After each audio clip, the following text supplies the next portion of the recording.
I don't think we fully understand, or even close to understanding, exactly what consciousness is. And I remain open to two possibilities: that consciousness is generated by the brain, is made by the brain in the way that a factory makes cars. Also, I'm open to the possibility that the brain is a receiver of consciousness, just as a television set is the receiver of television signals. If that is the case, then we locked into the physical realm, we need our everyday alert problem-solving state of consciousness. These other states of consciousness that allow us to access alternative realities are possibly more important.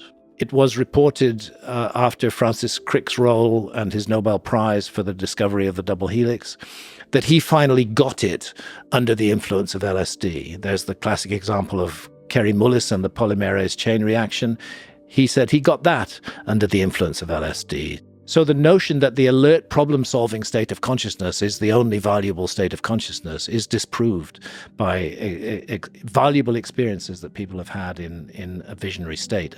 But the question that remains unresolved is those entities that we encounter and not everybody encounters them, and you're certainly not going to encounter them on every ayahuasca trip. There are ayahuasca journeys where nothing seems to happen. I suspect something does happen, but it happens at a subconscious level. I know that shamans in the Amazon regard those trips where actually you don't see visions as amongst the most valuable.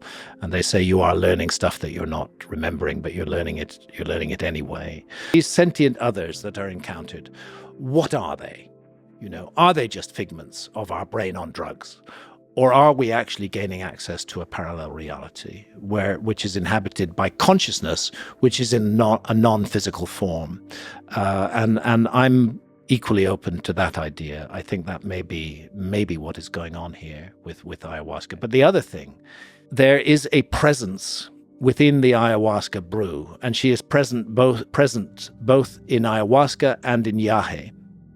And that's one of the reasons why the shamans say that actually the master of the process is the ayahuasca vine, not the leaves. It's as though the vine has harnessed the leaves to gain access to human consciousness. And there, if you drink it enough times, I've had maybe 75 or 80 journeys with ayahuasca, definitely start to feel an intelligent presence with a definite personality, which I interpret as feminine, and which most people in the West interpret it as feminine, and they call her Mother Ayahuasca. There are some tribes in the Amazon who interpret the spirit of ayahuasca as male. In all cases, that spirit is seen as a teacher. That's fundamentally what ayahuasca is. It's a teacher, and it teaches moral lessons.